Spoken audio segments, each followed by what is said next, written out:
नमस्कार दोस्तों and welcome back to my channel जहां आपको मिलता है सिर्फ और सिर्फ एंटरटेनमेंट। और आज मैं लाया हूं fall of x immortal X Men का 14th इशू। तो यार वीडियो पे नए हो तो वीडियो को लाइक कर देना और चैनल को सब्सक्राइब कर देना। और साथ ही मेरे चैनल पर ज्वाइन बटन स्टार्ट हो गया है तो आप वहां से भी ज्वाइन कर सकते हो। और उसी के साथ अब आप मुझसे व्हाट्सएप पर भी जुड़ सकते हो जिसका लिंक मैं आपको डिस्क्रिप्शन में दे दूंगा। तो यार पिछले इशू में आपने शैडो कैट के बारे में जाना, लेकिन इस इशू में हम जानेंगे कि क्रकोआ पर हेलफायर गाला के इवेंट के बाद क्या हुआ था और इसका सब प्रोफेसर एक्स पे क्या इम्पैक्ट पड़ गया। तो अब आगे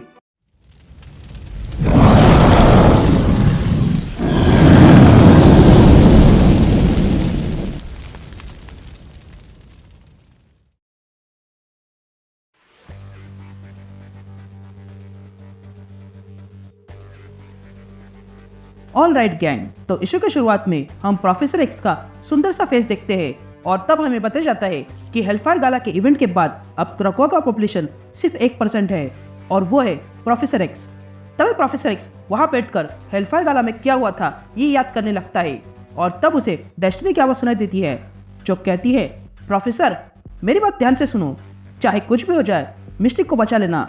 जिस पर प्रोफेसर एक्स डेस्टिनी से पूछता है कि क्या यहाँ कुछ होने वाला है, जिस पर डेस्टिनी कहती है कि शायद ना हो क्योंकि मुझे फ्यूचर ठीक से दिखाई नहीं दे रहा है, पर मैं तुम्हें सब बताऊंगी तो क्या तुम मुझ पर भरोसा कर पाओगे।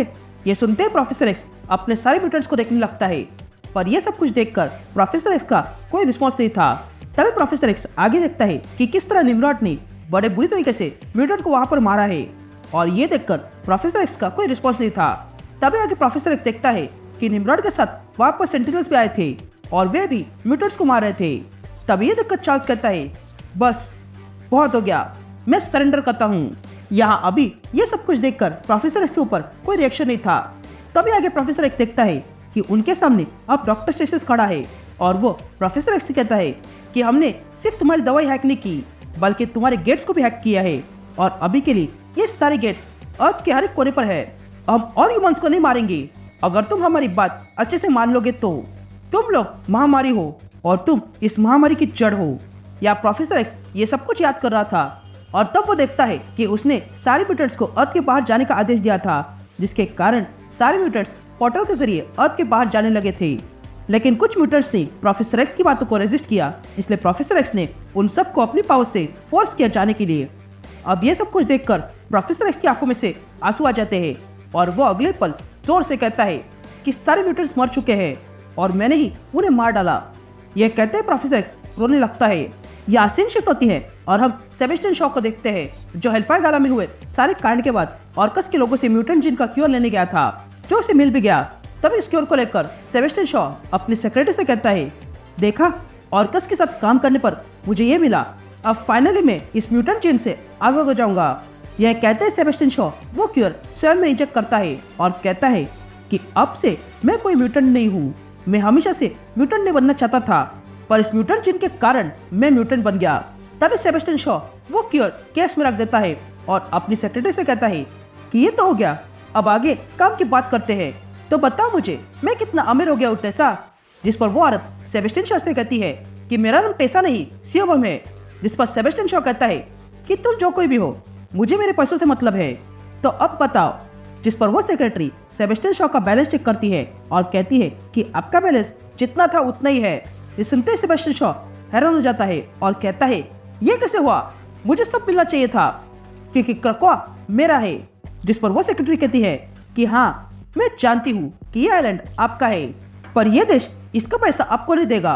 यह सुनते ही सेबेस्टियन शॉ कहता है कि अगर देश नहीं देगा तो कौन देगा। जिस पर वो सेक्रेटरी कहती है कि मैं पता करती हूँ। तभी सेबेस्टियन शॉ वहां से उठकर जाने लगता है और कहता है, ये जिसके अंडर है उसका पता करो और अगर तुम ये सोच रहे हो कि मैं तुम्हें उठाकर बिल्डिंग के बाहर फेंक दूंगा तो ऐसा कुछ भी नहीं होने वाला है क्योंकि मैं कोई सुपर विलन नहीं, मैं तो बस बिजनेसमैन हूँ और मैंने किसी के साथ डील की है। यह कहते ही सेबेस्टियन शॉ अपने प्राइवेट रूम में आता है और वहाँ एक रिचुअल परफॉर्म करके मदर आइटियस को बुलाता है और कहता है, मदर आइटियस तुम जहाँ कहीं भी हो मेरे सामने आ जाओ। यह सुनते ही मदर आइटियस सेबेस्टियन शॉ के सामने आती है और कहती है, शांत हो जाओ और बताओ क्या चाहते हो तुम। जिस पर सेबेस्टियन शॉ मदर आइटियस से पूछता है कि तुमने कहा था कि तुम मुझे पैसों से भरा देश दोगी और यही हमारी डील हुई थी। जिस पर मदर आइटियस कहती है कि हाँ हमने डील की थी पर तुम बहुत छोटे निकले, तुमने बिजनेसमैन बनके डील मेरे साथ की, पर तुम भूल गए कि मैं मैजिशियन हूँ और साथ ही स्पेलर। तुमने स्टोरी के रूप में मुझसे डील की थी जो तुम कभी नहीं चाहते थे। यह सुनते सेबेस्टियन शॉ को गुस्सा आता है और वो मदर एटिस से कहता है कि मैं तुम्हें खत्म कर दूंगा। जिस पर मदर एटिस कहती है कि अगर तुम है तो करके देख लो। तुमने अपनी क्वाइट काउंसिल का सर्कल तोड़ दिया है और बच गए, लेकिन अगर तुमने मेरे मैजिक का सर्कल तोड़ा तो तुम जानते हो तुम्हारे साथ क्या होगा। ये कहते हुए मदर एटिस वहां से चली जाती है, लेकिन तभी अचानक अंदर कुछ गार्ड्स आ जाते हैं और सेबेस्टियन शॉ पर गन पॉइंट करते हैं और कहते हैं कि तुम्हें यहाँ से अभी के अभी बाहर निकलना होगा। यह सुनते ही सेबेस्टियन शॉ उन गार्ड से कहता है ये तुम लोग क्या कह रहे हो, भूल गए मेरे पास यहाँ की मेंबरशिप है। जिस पर वो गार्ड्स सेबेस्टियन शॉ से कहते हैं कि तुम शायद भूल रहे हो कि तुम्हारी मेंबरशिप एक्सपायर हो गई है। यह सुनते ही सेबेस्टियन शॉ गुस्से में आकर बाहर आने लगता है और बाहर आके वहाँ खड़े वेटर से ड्रिंक लेता है, लेकिन तभी वो वेटर सेबेस्टियन शॉ को ड्रिंक नहीं देता है, ये कहते हुए कि उसकी मेंबरशिप खत्म हो चुकी है। लेकिन फिर भी सेबेस्टियन शॉ उसके पास से ड्रिंक लेता है और पीने लगता है। तभी बाहर सेबेस्टियन को उसकी सेक्रेटरी मिलती है जो सेबेस्टियन शॉ से कहती है कि मैंने पता किया है कि यहाँ का नया ओनर कौन है। जिस पर सेबेस्टियन शॉ अपनी सेक्रेटरी से कहता है कि बताओ वो कौन है। जिस पर वो सेक्रेटरी कहती है कि वो कोई और नहीं बल्कि विल्सन फिस्क है। ये सुनते ही सेबेस्टियन शॉ अपनी ड्रिंक थूक देता है, लेकिन तभी वो देखता है कि उसके दिमाग में पहले से ही कोई था और वो कोई और नहीं बल्कि एमा फ्रॉस्ट थी। तभी सेबेस्टियन शॉ एमा को देखता है और कहता है एमा तुम यहाँ क्या कर रहे हो? अगर तुम अर्थ पे हो तो तुम्हें पता होना चाहिए कि तुम्हारे कारण बहुत लोगों की जान जाएगी। जिस पर एमा सेबेस्टियन शॉ से कहती है कि मेरे बारे में चिंता मत करना, मैं जहाँ हूँ वहाँ सुरक्षित हूँ। मैं बस यहाँ तुमसे कुछ बात करने आई हूँ। तुमने लॉन्ग ट्रेड की जगह शॉर्ट ट्रेड की है और तुमने कई सारे पैसे ऐसे ही छोड़ दिए। तुम्हारे पास मौका था अमीर बनने का, लेकिन तुम ये नहीं कर पाए।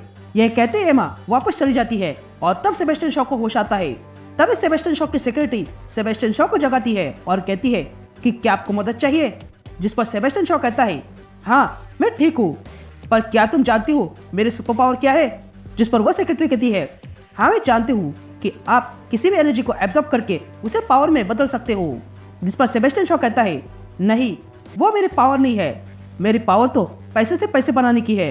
यह कहते ही सेबेस्टियन शॉ अपना कोट पहनता है और अपने सेक्रेटरी से कहता है कि तुरंत मेरी मीटिंग अरेंज कर दो क्योंकि मैं इस क्रकोआ को पूरी तरह निचोड़ने वाला हूँ। यह कहते ही सेबेस्टियन शॉ वहां से चला जाता है। फिर कुछ दिनों बाद हम सेबेस्टियन शॉ को देखते हैं जो सेलिन के साथ शिप पर था। तभी सेबेस्टियन शॉ अपनी सेक्रेटरी से पूछता है कि बताओ हमारा काम कितना आगे बढ़ गया। जिस पर वो सेक्रेटरी कहती है कि अभी तक हम स्टेज 0 पे है। यह सुनते ही सेलिन सेबेस्टियन शॉ से कहती है कि तुमने कैसे लोगों को काम पे रखा है, इनसे ढंग से एक काम नहीं किया जा रहा है। जिस पर वहां खड़ा गार्ड कहता है कि हम वहां क्रकोआ पे घुसे थे, लेकिन अचानक से वहां पर मॉन्स्टर्स ने हमला कर दिया और हमें रोक दिया, इसलिए हम आगे नहीं बढ़ पाए। जिस पर सेलिन कहती है कि वो मॉन्स्टर्स नहीं म्यूटेंट्स है जिन्हें वहां से भगा दिया है। ये सुनते ही वो गार्ड फिर से क्रकोआ पे जाने की तैयारी करता है। यहाँ हम प्रोफेसर एक्स को देखते हैं जो अकेले ही क्रकोआ पर था। तभी प्रोफेसर एक्स को एमा फ्रॉस्ट टेलीपैथी से कांटेक्ट करती है और कहती है चार्ल्स मैं जानती हूँ कि तुम वहां पर हो और तुम मुझे इग्नोर कर रहे हो। मैं तुम्हें बताऊंगी नहीं कि मैं कहाँ पर हूँ, क्योंकि अगर ये बाकी लोगों को पता चल गया तो बहुत से लोग मारे जाएंगे, लेकिन मुझे तुम्हारी चिंता हो रही है। तब ये सुनने के बाद प्रोफेसर एक्स एमा से कहता है मेरे बच्चे मर चुके हैं और प्लीज मुझे अकेला छोड़ दो। ये कहते ही प्रोफेसर एक्स सेंस करता है कि क्रकोआ पे कोई आ रहा है।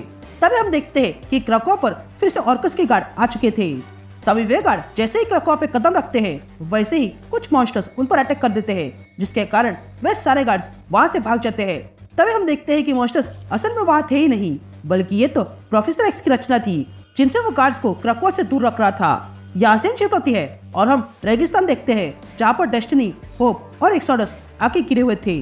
तभी होप एक्सोडस से पूछती है कि हम कहाँ पर है, लेकिन तभी डेस्टिनी कहती है कि मैं फ्यूचर नहीं देख पा रही हूँ। ये कहते ही डेस्टिनी चिल्लाने लगती है, लेकिन होप उसे शांत करती है। लेकिन फिर भी डेस्टिनी चिल्ला रही थी, इसलिए होप डेस्टिनी को जोरदार चाटा मारती है और शांत करती है। तभी एक्सोडस इन दोनों से कहता है कि यहाँ पर 2,50,000 दिमाग है, लेकिन इनमें से कोई भी मिस्टेक नहीं है। ये पूरा क्रकोआ का पॉपुलेशन है जिन्हें जेवियर के कारण एराको पर भेजा गया था, लेकिन पता नहीं ये यहाँ कैसे आ गए। जिस पर होप एक्सोडस से पूछती है कि यहाँ इतने सारे लोग हैं और हमारे पास कोई खाना पानी भी नहीं है, तो अब हम आगे क्या करें।